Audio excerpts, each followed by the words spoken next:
Hello, my name is Kelly Lemon. I'm here with David Bailey for Property Investor News, and I'm here with David really to talk about some of the factors involved in developing properties. Now, we're standing outside one of your properties that you've built out of the ground. David, one of the things that comes up with these sorts of projects is utilities. Sure. Can you tell us a bit about that process? Yeah, so we've had to connect to water supply, electricity and the sewers here. Sewers are fairly straightforward. Water was actually fairly straightforward. The electricity is a little bit complicated in as much as we had to have a sort of a clear site with first fix done, scaffolding down for them to come in, and they want to sort of book that several months in advance, and it's very difficult to kind of know that your guys are actually going to be ready for them. So there's sort of quite a lot of sort of fine detail involved in organising that. And similarly, when the meters go on, that's another sort of set of people who have to be coordinated between sort of first and second fix. So that's quite finicky and quite costly to get those electricity connections. And actually, cost was the reason we didn't go for a gas connection. These are sort of small flats, very well insulated, and we felt that sort of small electric panel heaters would be perfectly adequate for sort of heating, and hot water cylinder is also electrically powered, and that avoided the cost and the complication of organising another utility connection. And as a sort of ballpark or a range, for two flats, how much cost did this add to the bill to get utility? So off the top of my head, I think the electricity connection was about 1,500 each, so sort of 3,000 total. The meter connection is actually free from the electricity supplier that you connect with, and the water connections, I'd have to look up the price, but I think it was probably about £800 for the two flats. So not a massive cost, but obviously one to consider. That's it. Yeah, just one to sort of again have in your spreadsheet of all your costs and be very aware of, and you know, think ahead about whether you need the gas or whether you can do without it, perhaps. What's interesting, David, as well as the utilities, we're actually standing above, I believe, the sewer. Has that added any complications to the bills? It has, yeah. We did sort of discover that there was a sewer running beneath the site before we bought the property, so that gave me the opportunity to do a little bit of research. And you can build over sewers subject to a sort of a maximum width of the build over, which is 6 metres, and also depending on the size of the sewer you're building over, if it's particularly deep or particularly wide in terms of diameter, then you can't build over. So that could have been a real showstopper. As it was, we were able to sort of do the research and find out that we could build over it. However, it did mean that we had to pile the foundations instead of using strip foundations, which increased the cost slightly.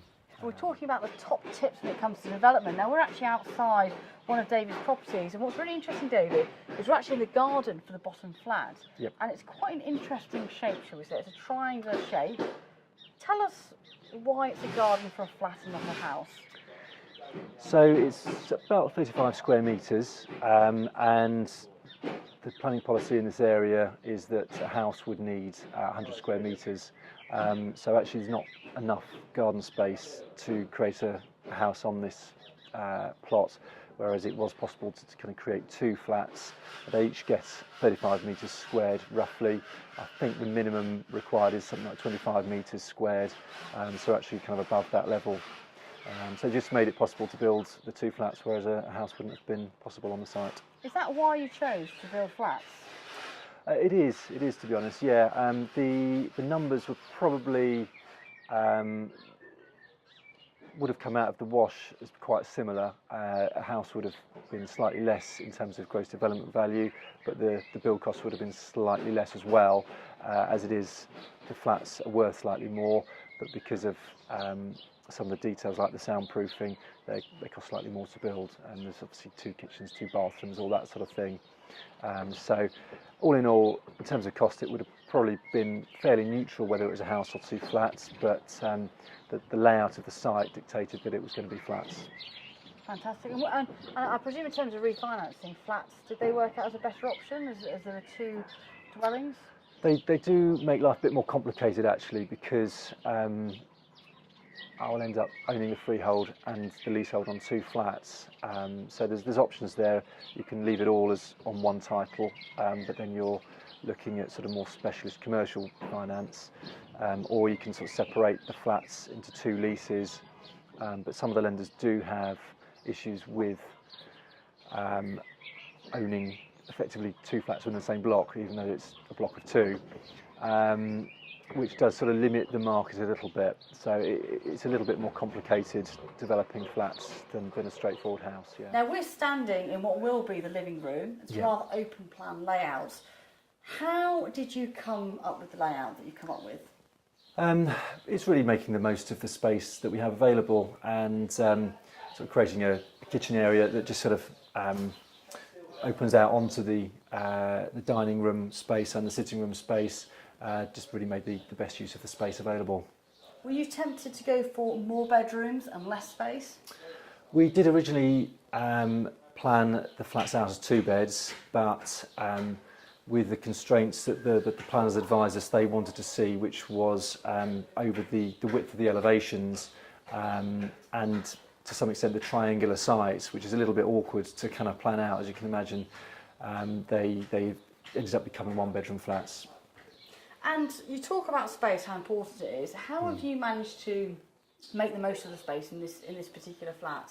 And I noticed, like with the kitchen units, you've actually got units on both sides. I mean, presumably you've employed those sorts of techniques to try and maximise the amount of space a tenant's going to get. Yeah, absolutely. It's really just sort of about thinking through, planning ahead. So yeah, as you say, we've got sort of double-sided units here. That island sort of creating a division between the kitchen and the sort of sitting area. That helps, and then sort of planning out how the tenant might sort of use the flat. So you know we've planned out how for instance where the television would go, so that kind of controls where all the cabling goes for the TV aerials and BT connections, all that sort of thing, and that just sort of helps them to sort of lay out the flat in what is going to be what we think is going to be the best way, having done the plans and looked at different layouts of how the furniture might work. Now, it's interesting you talk about furniture because presumably the timeline is critical, and knowing a lot of the information that you're not going to need for months, knowing it at the start impacts where the cabling, all those things go. Yes. So can you talk us through the timeline of a new build project? Yeah, so this is a 6-month build, and very, very broadly, this kind of the stages take about a month each. I mean, some are shorter, some are longer, but it's a sort of a good rule of thumb. So first of all, it's sort of foundations. Then we sort of come up to the damp-proof course. Then the walls come up. The roof goes on. Once the roof's on and you're watertight, you're into sort of first fix, so electrics and plumbing. That then allows the plastering to go ahead. Once the plastering's done, then you're into sort of second fix, so electrics and plumbing again, and kitchens and bathrooms go in, and then you're onto sort of the finishing touches, so sort of decorating and flooring. And are there any things with this specific project that you would have done differently with the experience you've now gained? There is not a lot I would do differently, but there are 1 or 2 things, nothing major to be honest, that kind of springs to mind. So yeah, nothing major. It's important to know though, for this project, you actually didn't project manage yourself, you actually brought someone in. How valuable has that been for you? I found that really valuable. You know, on previous refurbishment projects, I've been quite involved, quite hands-on, and that does sort of suck up a lot of your time. And really having someone on site all the time who really knows what they're doing and can pull in the trades at the right time makes an awful lot of difference. I think that's a sort of a great use of leverage. You know, really letting them get on with what they do best, because with the best will in the world, I'm probably not the best person to be, you know, telling the guys what to do on site. David, thank you very much for your time, and thank you for letting us come to your development and having a look around and learning about all the things that you learned along the way. David Bailey, thank you for joining us. My name is Ken Lemon, and this is Property Investor News.